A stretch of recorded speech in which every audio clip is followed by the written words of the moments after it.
Right and wrong is not always easy. It takes time and love to find the real meaning. Right and wrong? That's totally easy, Cassidy exclaimed while watching some TV. Bad guys look bad, they do bad things. What's hard about that? What else could he mean?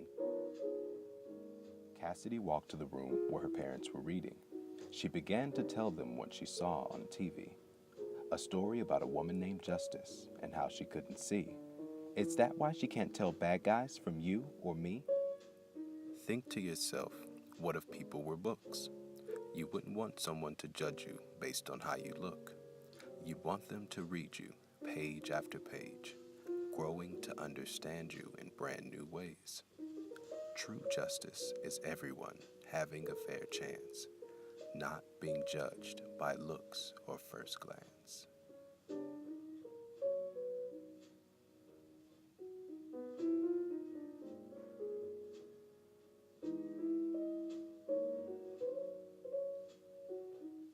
Oh no, whatever will I do? Screamed Miss W. from Tall House 22. The family sprang from the house, and what did they see? Miss W. crying. Something was missing. What's wrong, Miss W? Cassidy's mom sat beside her. My favorite toucan is missing. Come back to me, Myra. Things have gone missing more often than not. It looks like we have sticky fingers on our block.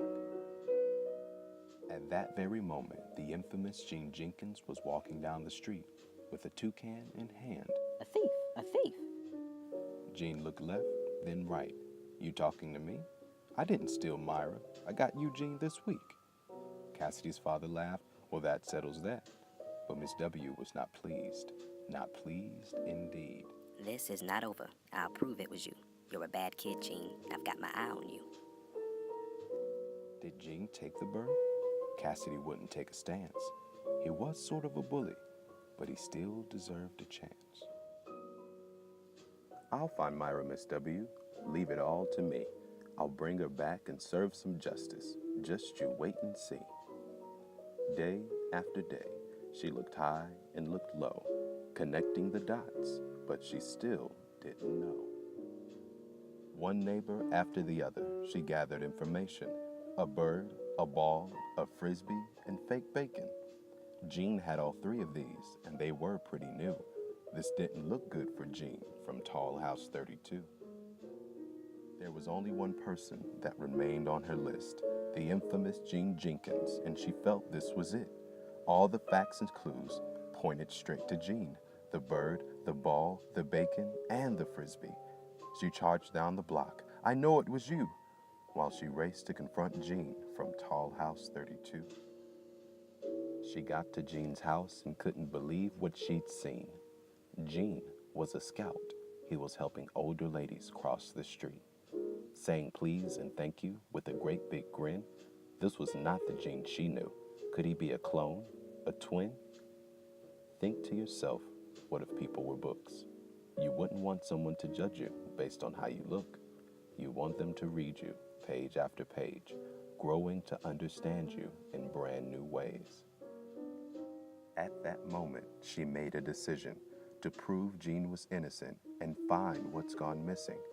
She asked for Gene's help to solve the case, but Miss W was not pleased.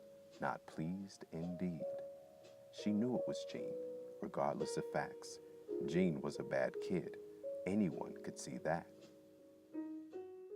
Determined as ever, the two teamed up, combing the neighborhood for everyone's stuff. They found the fake bacon buried near a tree. They also found the frisbee with bite marks from teeth. They also found the lost ball, slobbered and chewed. The two smiled with joy. They finally had a clue. Cassidy and Gene traveled door to door, returning what was lost. They even got rewards. But Cassidy felt bad. She made a promise she didn't keep. They didn't find Myra, and Ms. W was going to freak. With their heads hung low, they approached the door. Just before they knocked, they heard a sound to explore. They went around back, and what did they see? Winston the dog and Myra sharing tea. Just then, Winston walked over with Myra in his mouth. Miss W fell over. Myra was ruined from being buried and chewed. Gene looked to Cassidy. He knew what he had to do.